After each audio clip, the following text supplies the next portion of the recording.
Desert Storm's commanding general visits the front line. Cheney and Powell head for Saudi Arabia to inspect readiness. And U.S. allies say the ground offensive is close. This is the CBS Evening News. Dan Rather reporting tonight with a special War Update edition. Good evening.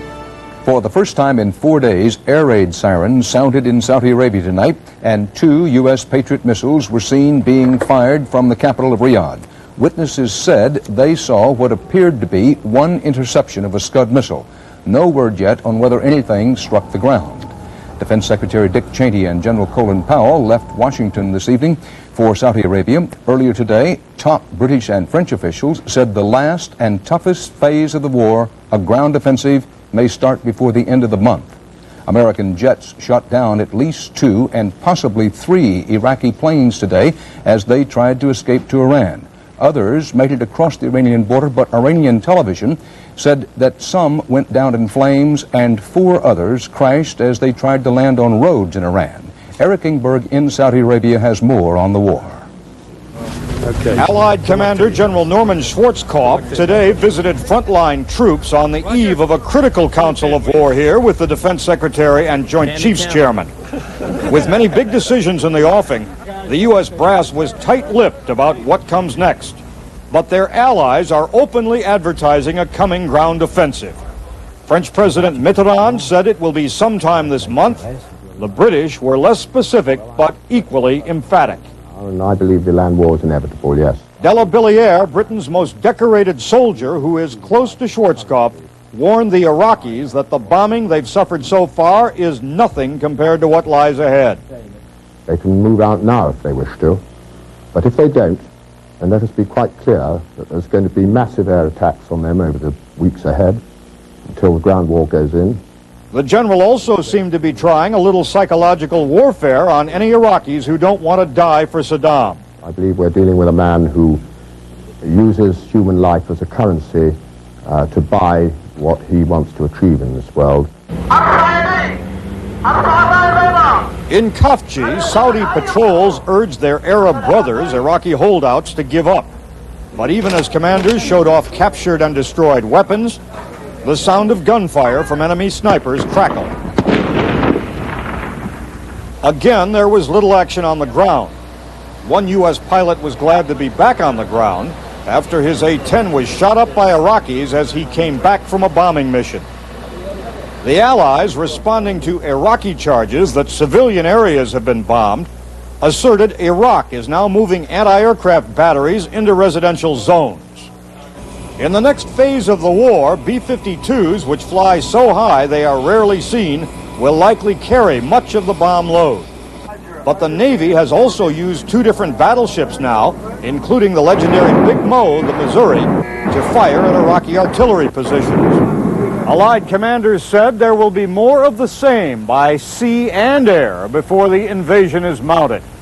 They'll get no complaints about more time for softening up from the infantry troops.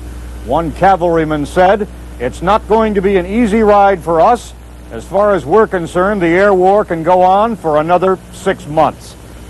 Eric Engberg, CBS News, Saudi Arabia. How will President Bush and his top military aides decide whether and when to launch a ground offensive against Saddam Hussein? David Martin at the Pentagon has the latest on that. David? Dan, if all had gone according to plan, the air war would now be in its final days and the effectiveness of the Iraqi military would have been reduced by half. That's what the Pentagon told President Bush it could do. The Pentagon officials say bad weather and the hunt for Scud missile launchers has caused about a 1-week delay in the original plan. Defense Secretary Cheney and Joint Chiefs Chairman Powell left for Saudi Arabia this evening for a first-hand assessment of the progress of the air war and the readiness for a ground offensive. Before they left, they heard eloquent pleas from both Republican and Democratic congressmen not to rush into a ground war. Do not go forward with this escalation. Every single feeling that I have in my body is frightening, ominous, and foreboding that to go forward with escalation may very well mean a cost in human terms that staggered the imagination. Patience has been a great reward for us up until now. And I would just encourage you not to in any way prematurely ask America's children to walk across that sand. We're not eager to do something foolish. We do not want to put ourselves in a position where we take unnecessary casualties in order to achieve our objective. This commercial satellite photo of Kuwait taken just before the war began shows what American ground troops would be up against. An unbroken line of fortifications stretching the length of the border.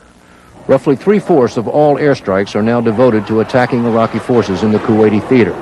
And laser-guided bombs, once reserved for high-value targets like headquarters buildings, are now being used to knock out individual tanks. General Schwarzkopf's Central Command has begun rating the military effectiveness of the Iraqi army division by division. Some divisions, like the one which attacked Khafji last week, are estimated at 60% of their former effectiveness. Others are still rated at 100%. Pentagon officials say that if and when the ground war comes, it will amount to a continuation of the air war by other means. What they mean by that is that the ground offensive will be designed not to roll over and crush the Iraqi defenders, but to flush them out of their dug-in positions so airstrikes can be more effective. Dan? Thanks, David. Britain has tightened security around its leaders because of Iraqi threats of terrorism, but the shield was penetrated today, perhaps by the Irish Republican Army. Somebody barely missed in a deadly attack on Prime Minister John Major and his war cabinet. Barry Peterson reports. It was the boldest attack ever by the Irish Republican Army. Mortars fired from a van aimed at the very heart of Britain's government. The blast shook the front door of number 10 Downing Street. The van was positioned on a busy public street. The roof ripped open so the makeshift bombs could be fired out. From half a block away, one mortar was lobbed into the garden less than 50 feet from the back wall of number 10. Two other mortars crashed into a nearby park. At the back of Downing Street, I saw two flares. They're giving off a lot of smoke, followed by flame. Back up the street, it is not safe. Inside number 10, which is both home and office for Britain's Prime Minister, the cabinet was discussing the Gulf War in a room overlooking the garden. The blast shattered the windows and sent cabinet ministers diving under the table. We were sitting in the cabinet room when the windows came in. I think that's the sum of our experience. It won't affect government business. No, of course not. No, we continued the meeting. Prime Minister John Major, barely 2 months into the job, was said to be calm throughout. He continued his normal day's work, including an appearance in Parliament. It was a deliberate attempt this morning both to kill the cabinet and to do damage to our democratic system of government. It failed. It is about time they learn that democracies cannot be intimidated by terrorism, and we rightly treat them with contempt. But the audacity of the attack and the closeness of the escape were driven home when Queen Elizabeth abandoned the royal precedent of not discussing such events to personally condemn the incident. This morning, we have had a reminder at home that there are those who seek to undermine our democratic system and way of life. I would like to take this opportunity to remind them that they will not succeed. Homemade mortars fired through the roof of a truck are a favorite weapon of the IRA in Northern Ireland. The IRA said tonight its intent was to drive the British cabinet into meeting in bunkers. The frightening reality, said authorities tonight, is that such an attack will likely be tried again. You have to be lucky all the time, the IRA once warned the British government. We only have to get lucky once. Barry Peterson, CBS News, London. Still to come on the CBS Evening News, Wyatt Andrews on the possibility that the Cold War could heat up after the end of the hot war in the desert.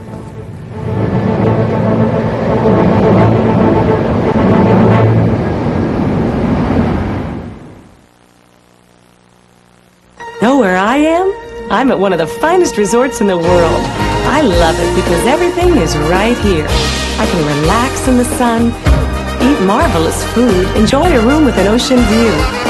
There's fabulous entertainment, friendly service, and it's all included in the price. But what makes this resort really fun is that it takes me to some of the world's other great vacation spots.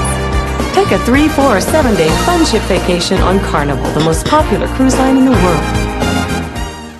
How do professionals clear tough clogs? Pour in the power. Professional strength Liquid Drano with 3 ingredients to power through clogs. Professional strength Liquid Drano. Now you can pour in the power. Theragram wants to know, what did you do today?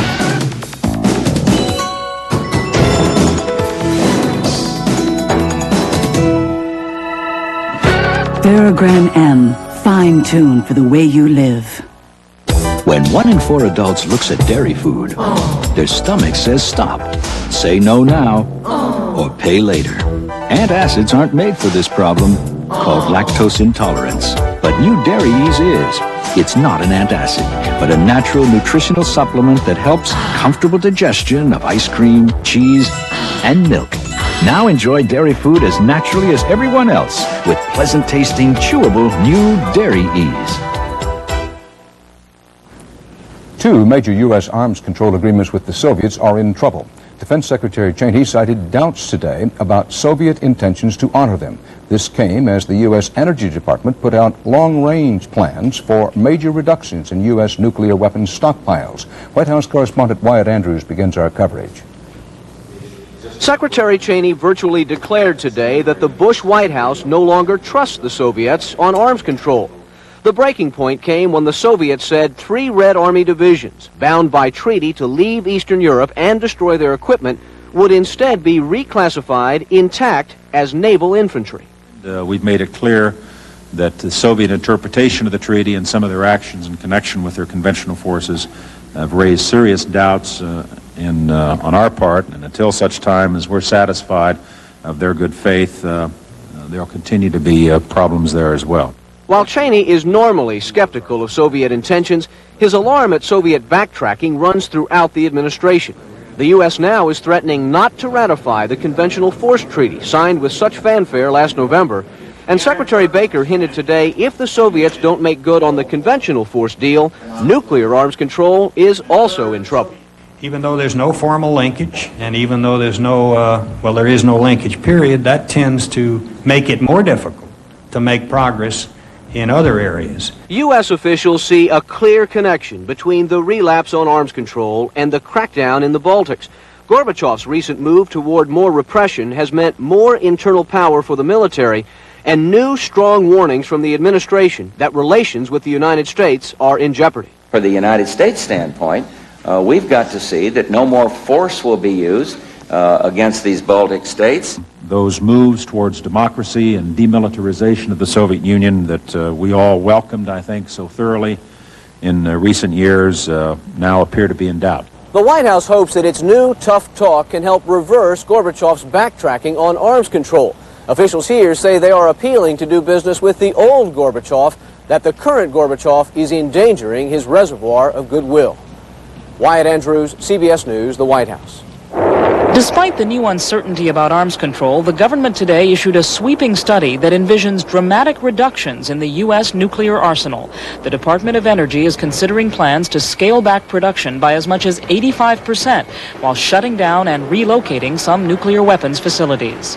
A reconfiguration which will result in a smaller, less expensive, more efficient, and less diverse weapons complex. The most ambitious recommendation calls for the current nuclear weapons complex with plants in 12 states to shrink substantially over the next 25 years down to just 5 states. And the plan assumes the U.S. will rely on reprocessing rather than producing any new plutonium to make bombs. They're recognizing that with the Cold War warming up a little bit, so that's a more friendly relationship, that we don't need as much of the fissile material, the explosive material of a nuclear weapon produced in the future. Administration officials say they're also facing the reality of a tight federal budget and a growing concern for the environment. The new, smaller complex is designed to be cleaner and safer than the plants now in operation, many of which are among the most polluted places on Earth. The plan released today says the troubled Rocky Flats plant in Colorado would eventually close, but not soon enough to satisfy its critics. It's sort of like planning to buy a new car. But what we're going to do before we get that new car is have to get along with the old one, put some new tires on it, and run it safely before we get the new model. The government says that downsizing the weapons complex will cost up to $15 billion. But there was no mention today of the far bigger cost of cleaning up the old system that could run over $100 billion. Deborah Potter, CBS News, Washington.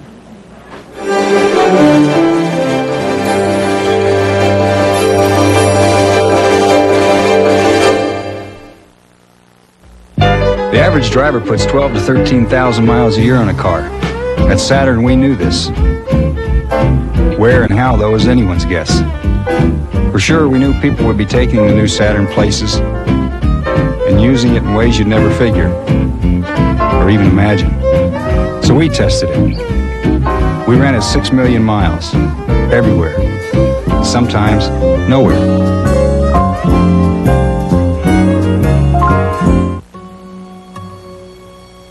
The new baby was up all night. Now you gotta make the morning right. Folgers always comes through. It's decaffeinated too. The best part of waking up is Folgers in your cup. Folgers Decaffeinated is made with mountain-grown beans, which have more enticing aroma and richer flavor. So it's no surprise it really wakes people up. Now you're off to a great start, 'cause Folgers warmed your heart. What a wonderful way to let the sun shine on your day. The best part of waking up is Folgers in your cup. When you're all stuffed up and use an ordinary nasal spray, it drips into your tissue where it can't help you breathe. But not Sinex Ultrafine Mist. Its medicine stays where you need it, so you can breathe the way you want to. We don't drip down, we clear up. Understanding our health may not always be a priority, but HealthBee can provide some insight and maybe a little preventative medicine. Tonight at 6:30 on News Channel 5. The State Department said today it is reviewing U.S. aid to Jordan following an angry speech by King Hussein accusing the United States of leading a war against all Arabs. However, at the White House, a spokesman for President Bush said he is not considering any cut in aid to Jordan. As correspondent Doug Tennell reports, the Jordanian king's anger against the United States reflected that of some of his countrymen. Arab anger at the bombing of Baghdad, Basra, and other Iraqi cities and towns boiled over in Amman tonight, an auction that turned into a frenzied fundraiser, a bizarre show of support for Saddam Hussein. On the auction block, what was said to be a fragment from the wing of an American F-16, a battlefield trophy on display. Made in New York, the sign said, and destroyed by Iraqi fists. It is a chance for Arabs to help Iraqis, the auctioneer told them, and the donations came rolling in. First tens, then hundreds, and even thousands, all for the people of Iraq. People who are so numbed by bombing day and night that they barely flinch when the air raid sirens go off. Allied bombers have succeeded in knocking out at least one of the key bridges across the Tigris in the heart of Iraq's capital. The cycle of bombings, cleaning up, and making do without life's luxuries is taking on a harsh routine. Refugees from Kuwait who have made it to the Jordan border say the situation in Kuwait is even worse. No food, no milk, no water now, no bread. Word of the suffering that has resulted from the Allied bombing has spread fast and enraged many, like the truck drivers on Jordan's northern border who took the law into their own hands today, bashing in windshields of trucks ferrying food to America's allies in Saudi Arabia. While security forces in armored vehicles moved in to protect the trucks, school children blocked the road and chanted support for Saddam Hussein. You could hear the same sentiment at tonight's auction. Organizers raised more than $30,000. They said some of it would buy milk for Iraqi children. But most came for just one reason, a piece of an American jet, a passion for the prize. Doug Tennell, CBS News, Amman. Word that the battleship Wisconsin and U.S. Navy intruder jets pounded Iraqi artillery positions in southern Kuwait took on added importance today, with prospects there growing for a ground war. By some accounts, U.S. included, Allied artillery is no match for Iraq's bigger, better, and more artillery guns. Reporter Ron Allen has a report on what the U.S. hopes to do about this. Charge 7 white Charge bag. 7 white bag. As the U.S. decides whether to launch a ground offensive, the most lethal part of the Iraqi arsenal, its battlefield artillery, remains a major threat. Iraq's howitzers and rockets outnumber those of the Allies and can destroy targets from a greater distance. I think when it comes to a land battle, it could be very significant, because it does mean the Iraqis could in fact engage our artillery before we can engage theirs. It's the kind of battle Iraq's dug-in army is hoping for, once U.S. troops move in range of huge guns that can fire conventional or chemical warheads. Battlefield artillery kills and wounds the most soldiers in modern warfare. the fact that they have such large numbers of artillery pieces and that their goal is to inflict the maximum amount of casualties on Allied forces works together, works hand in glove. Artillery has been the focus of Saddam Hussein's worldwide weapons buying spree. Last spring, British authorities undermined his efforts to build an even longer-range supergun when a shipment bound for Baghdad was seized. On the other hand, the U.S. and its allies haven't invested as much in artillery as in other advanced weapons. It's quite true that artillery in the U.S. Armed Forces is the Cinderella of the combat arms. We don't engage in artillery duels per se. We can hit them with a variety of means. The U.S. relies on self-propelled systems that fire and move. This is the new multiple-launch rocket system. The Iraqis are more vulnerable to attack because they usually fire from fixed positions and move slowly, as they did in the Iran-Iraq war. And the U.S. expects a new high-tech battlefield radar, the Firefinder, to locate blasts from Iraqi artillery and then quickly return the fire. We have a better view of the battlefield. We can see what's going on. We know what's happening at any one time, and we can respond to rapidly changing situations. But most of the coalition's artillery was designed 30 years ago, and the newer systems haven't been tested in combat. So Allied attack jets are trying to eliminate Iraq's big guns before they become a big factor. Ron Allen, CBS News, the Pentagon. Once again tonight, we have no progress to report in the search for 4 missing CBS newsmen. Correspondent Bob Simon, producer Peter Bluff, cameraman Roberto Alvarez, and soundman Juan Caldera. They disappeared January 21st in Saudi Arabia near the Kuwait border. They are widely believed to be in Iraqi hands. Stay with us now for more news, including John Blackstone on the future of California farming under a cloud of dust.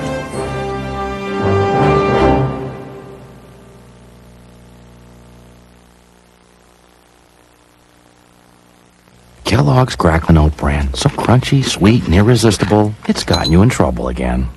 Is that the last of the Cracklin' Oat Bran? What should you do? Is that the last of the Cracklin' Oat Bran? Is that the last of the Cracklin' Oat Bran? With the crunchy, sweet taste of Kellogg's Cracklin' Oat Bran, an open box is an empty box. Introducing a new idea in air freshening, Glade Country Pottery. Put out the pottery, put it here, put it there. Simple, handmade pieces of glazed pottery. Put it everywhere, put out the pottery. Put the fresh country air anywhere. The porous clay releases the light, fresh scent for 30 days. Just put out the pottery, put the fresh country air everywhere. Put out the pottery, new Glade Country Pottery. During the course of one 60-minute workout, a body can be depleted of vitamins B6 and C, carbohydrates, and valuable potassium, all of which, it so happens, can be replaced by eating one Chiquita banana. So whatever you put out, put back. Chiquita, quite possibly the world's perfect food. I'm Paula Zahn. And I'm Harry Smith in Saudi Arabia. Tomorrow, we look at America's tanks. Plus superstar Julia Roberts on CBS This Morning. The drought in California is so severe now that Marin County has decided to limit each resident to 50 gallons of water a day. They could blow that on just one 10-minute shower. And California farmers are afraid they're about to take a bath. John Blackstone reports. Some of the most productive farmland in California will produce only dust this year. What the consumer is going to see is higher prices for some things and probably just not able to get some others. Fields that would have grown everything from canning tomatoes to cotton will be abandoned as farmers decide what crops to save with whatever water they can get. I'm still got dry dirt underneath this where this water is running. So Bill Coster is trying to keep his walnut and almond orchards alive, diverting water that would have grown other crops. There will be no beans, no peas, no grain. This year, many of the fields around the Coster family homestead will lie fallow. For Cliff Coster, age 69, the drought is just part of the problem. The water shortage, he says, is evidence that California's population has grown too fast. We're living beyond our resources. It's obvious. And something has to give. What seems destined to give in an ever more urban California is agriculture. Right now, farmers use more than 80% of the water that's moved from the mountains through the state's massive system of aqueducts. There have long been charges that California's water projects allow widespread wasteful irrigation. Critics suggest the cuts imposed by the droughts may not bring disaster to agriculture, but may simply force efficiency on farmers addicted to cheap, plentiful water. Because the urbans are pressuring us, and there's less water, there's more urbans. You adapt to the conditions that exist, and you don't like to say it, but the more the screws are tightened, the more faster you learn. As rationing gets tighter, some orchards that demand heavy watering are being turned into firewood, replaced by less thirsty crops. Up and down the state, farmers are searching for answers. I think they're walking on pins and needles, waiting to find out what's going to happen, just like everybody else. Howard Gorsuch reads water meters along the federal water project that is California's largest. Next week, when the government announces its rationing plan for this water, farmers expect to get only 25% of what they'd receive in a normal year. 25% seems to be an optimistic figure this year. It's not good. Bill Coster's great-grandfather farmed this land when many people thought it was too dry to grow anything. California's farmers have built an $18 billion a year industry here. Losses this year could be as high as $2 billion. Painful, but not fatal, for the nation's richest agricultural region. John Blackstone, CBS News in the San Joaquin Valley. And I'll be back in just a minute with more on the war, so stay here with us.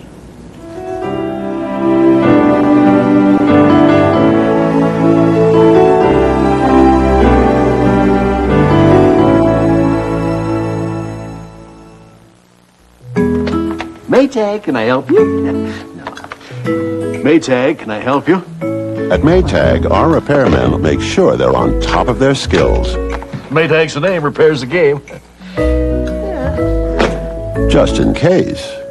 After all, it has happened. Maytag headquarters. A Maytag does need a repair. Hello? No, dear, I won't be working late tonight. Maytag, the dependability people. My grandfather loved the unknown. I want a sure thing. I drive a new kind of Oldsmobile, the all-new Bravada, perfect for this jungle because it's got Smart Trap, a new anti-lock braking and all-wheel drive system that automatically sends power to the wheel that needs it. So I'm ready for the unexpected, whether I'm traveling across the river and into the trees. This is the new generation. Or just visiting your old man in the sea. Bravada, engineered for the unexpected.